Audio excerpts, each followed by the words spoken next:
হাসপাতালে বিরোধী দলনেতা ঋতব্রত বন্দ্যোপাধ্যায়। আন্দোলনের নামে গুন্ডামির অভিযোগ ঋতব্রতর। এখন যারা এই আন্দোলনে নেতৃত্ব দিয়েছেন, বাম ছাত্র সংগঠনগুলো, তাদের ডাকে আর এই ককরোচ পার্টি, তাদের তো দায় নিতে হবে। যা হয়েছে এটাকে ছাত্র আন্দোলন বলে না, এটা কোনো আন্দোলনই নয়, এটা হুলিগানিজম, অ্যানার্কি, গুন্ডামি এবং একটা মব লিঞ্চিংয়ের একটা প্রবণতা আমি যতটুকু দেখলাম এবং যা শুনলাম। সংবাদ মাধ্যম যেভাবে আক্রান্ত হয়েছে, বুম ভেঙে দেওয়া, ক্যামেরায় জল ঢেলে দেওয়া, এগুলোর সঙ্গে গণতান্ত্রিক শান্তিপূর্ণ আন্দোলনের কোনো সম্পর্ক নেই। আমরা নিশ্চিতভাবে দাবি জানাবো সরকারের কাছে যে অপরাধীদের চিহ্নিত করা কোনো সমস্যা নয়, ফুটেজ রয়েছে, এদের চিহ্নিত করতে হবে, কঠিনতম শাস্তি দিতে হবে। আক্রান্ত সাংবাদিকদের দেখতে এসএসকেএম এর স্বাস্থ্যমন্ত্রী, চিকিৎসার সব রকম সহযোগিতার আশ্বাস। আর সাংবাদিকতার একটা জিনিস তো আমি এখন সবাইকে উপদেশ দিচ্ছি, ড্রোনের ইউজেজ করুন, রিমোটে করুন। যতটা নিন্দনীয় প্রশ্নপত্র ফাঁক, তার থেকে বেশি ঘৃণ্যতম কাজ হচ্ছে সংবাদ মাধ্যমের উপর আঘাত। এরা প্রাণে বেঁচেছে, লিঞ্চিং হয়ে গেছে। মাননীয় মুখ্যমন্ত্রী শ্রী শুভেন্দু অধিকারীজি বলেছেন আপনাদের ক্যামেরাই কথা বলে, সুতরাং এই ক্যামেরাই কথা বলবে এবং এই ক্যামেরা থেকেই আমরা দেখতে পাবো কারা কারা এই কাজটা করেছে। যে কটা ক্যামেরা ভেঙেছে সেগুলো আমরা জানেন নতুন আইন হয়েছে, আপনারা সুদে আসলে ফেরত পাবেন। আর যে কটা লোকের আঘাত হয়েছে তার জন্য যা যা বিচার বিভাগীয় তদন্ত করা হয় নিশ্চয়ই করা হবে। স্বাস্থ্য দপ্তরের তরফ থেকে বলি, কোনো রকম চিকিৎসার ত্রুটি করা হবে না। কোনো সময় যদি কোনো জিনিসটা মনে হয় আপনাদের দরকার, আমার ফোন নাম্বার সকলের কাছে আছে, সাংবাদিক বন্ধুদের কাছে, তারা যেন দয়া করে আমাকে ফোন করে। জাতীয় পতাকাকে ঢাল করেই নৈরাজ্য বলে তোপ, নেপথ্যে বড় কোনো চক্রান্ত বলেও দাবি। আমার ছবি দেখে মনে হলো না কেউ পড়ুয়া, এরা আমার মনে হয় না নিটের পরীক্ষার্থী।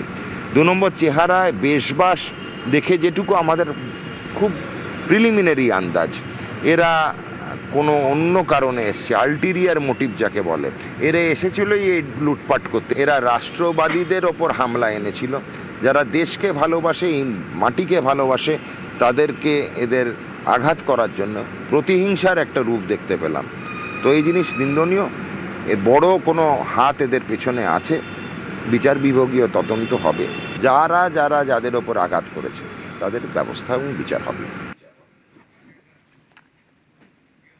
আক্রান্ত সাংবাদিকদের সঙ্গে সাক্ষাৎ এসএফআই এর প্রতিনিধিদের, মিছিলে বিশৃঙ্খলার জন্য বহিরাগতদেরই দোষারোপ এসএফআই এর। আক্রান্ত সাংবাদিকদের সঙ্গে সাক্ষাৎ এসএফআই এর প্রতিনিধিদের, মিছিলে বিশৃঙ্খলার জন্য বহিরাগতদেরই দোষারোপ এসএফআই এর।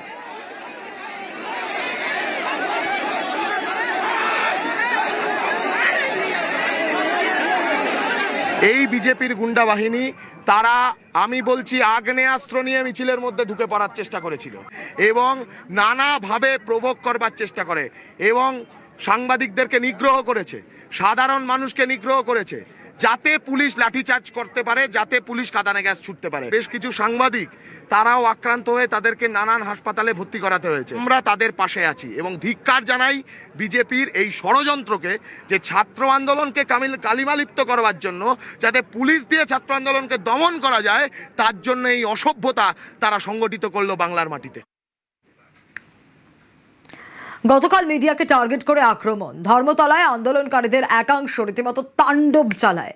প্রতিবাদে আজ বিজেপি বিধায়কদের মিছিল রয়েছে। কোথা থেকে মিছিল শুরু হবে, কোথায় পৌঁছবে এই মিছিল, আরো বিস্তারিত এই বিষয়ে জানাতে পারবে আবির রয়েছে আমার সঙ্গে। আবির, কখন রয়েছে এই মিছিল, কি আপডেট? দুপুর 1টার সময় মিছিল শুরু হওয়ার কথা রয়েছে। যেহেতু রাজ্য বিধানসভার অধিবেশন চলছে, সেই সময়টাতে অধিবেশনের যে রিসেস আওয়ার চলে, সেই সময় থেকে মিছিল শুরু হবে এবং সেটি যাবে হচ্ছে প্রেস ক্লাব পর্যন্ত। যেটা বলা হচ্ছে যে সাংবাদিকদেরকে পাবে গিয়ে হেনস্থা হতে হয়েছে, গায়ে হাত দেওয়া হয়েছে, মারধর করা হয়েছে। আন্দোলন যে কেউ করতে পারে, কিন্তু যে ধরনের আচরণ করা হয়েছে সেটা সমর্থনযোগ্য নয়। ফলে যারা এর সঙ্গে যুক্ত রয়েছেন সেই দোষীদেরকে খুঁজে বার করে শাস্তি দেবে রাজ্য সরকার। এই দাবিকে মূলত সামনে রেখে বিধানসভা থেকে প্রেস ক্লাব পর্যন্ত মিছিলে হাঁটবেন হচ্ছে বিধায়করা। বেশ।